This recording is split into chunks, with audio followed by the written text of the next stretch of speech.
Well, here we are again. What I'd like to do today is touch on the coronavirus, Covid-19, whichever one you want to call it. It's the same. It's serious, and there's obviously a canine coronavirus as well, for those who don't know. However, how am I dealing with lockdown? Well, like everybody, it's been a big change, unprecedented, but we have to deal with it. My thoughts go back a little while to when, before the lockdown actually, and then people were taking it fairly serious, some weren't, some didn't care. But when I look at it, and SBS, SAS, I look at what Ant said, that he wanted to cuddle all his fan and, take pictures and shake hands after the lockdown was brought into force. What's the point? The point is that we should be pulling together, but that's what his attitude was, and that's what he believes in. Mine, SAS, totally opposite, as you might expect. I believe in everything that's been going on, and, the public warnings have to be adhered to, but they have to be adhered to by everybody, not just Rusty Firmin, not just Mickey Mouse. Everybody has to take it totally serious. If they don't, there's going to be some serious problems around the corner. Even today, 367 more lives have been lost, which is quite a huge amount. Just when you think it's getting better or helping and we move forward, you hit a number like that. Surely that must bring it home. You have to wash your hands. You have to do your dog walks. You have to go out and do exercise. But you do it correctly, you do it properly. You keep isolated from other people, especially people you don't know and don't come into contact very often. You have to obey the 2-meter rule.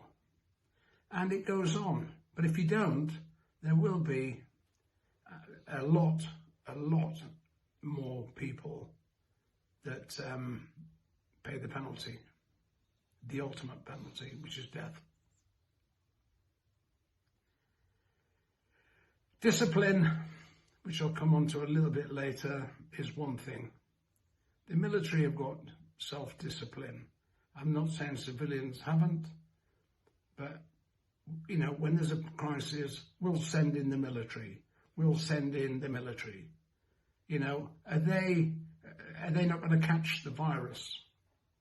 The actual answer is yes, they can catch it. They're just like anybody else, they can catch it. But the military are there, they step in, but they want to see the people around them, the civilians, taking note of what's happening and making it look like, we're helping. We're all trying to help each other. We're all going to pull together. Don't forget, we've been through a couple of wars, this country, and we came out the other side. This is a war where you don't see your enemy. And that is one of the problems. It can happen to anybody. Male or female, young or old, everything now has been proven different than what they first thought. So we have to stand up and we have to fight together as a unit to beat it. And we will, I'm certain. But we want to do it with, let's say, as least number of deaths possible, which is pretty obvious, and with the outcome at the end, which is bright for the future of not just us, but the youngsters coming through, their families in the future, and so on and so on and so on. Who started it? Well, we know. What can we do about that? Nothing at the moment. So we fight the fight. And the fight is every day, getting up, staying alert, looking for things that are going wrong, helping to put it right, but obeying the rules. Anybody who doesn't obey the rules is a fool. Anybody who tells anybody else not to obey the rules is a dick and a fool. That's just my thoughts. So, you know, I was asked a couple of questions which stemmed this. One of them was restrictions put in place against the elite catching it. They were talking about the SAS. To me, yes, there are other elite around, but they're talking now about SAS. That's what I represent, and that's why I'm here today. You can put whatever restrictions you want in place, but it doesn't mean to say they're going to work. But what it means to say is that the professionals in their field that are telling you, what do you say? No, I don't believe you. You have to give it a go.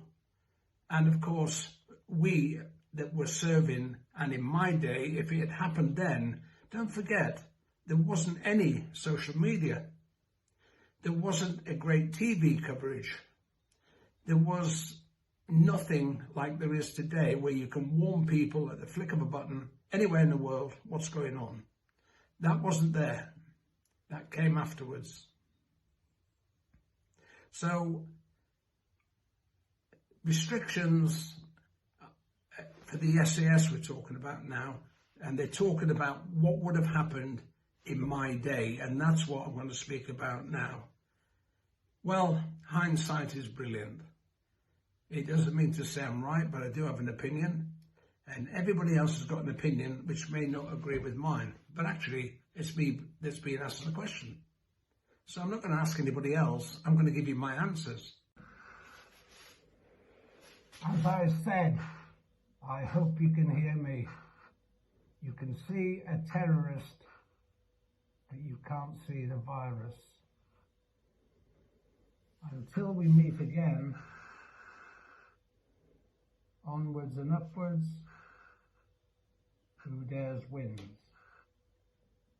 Good night, speak soon, and hope I didn't frighten you.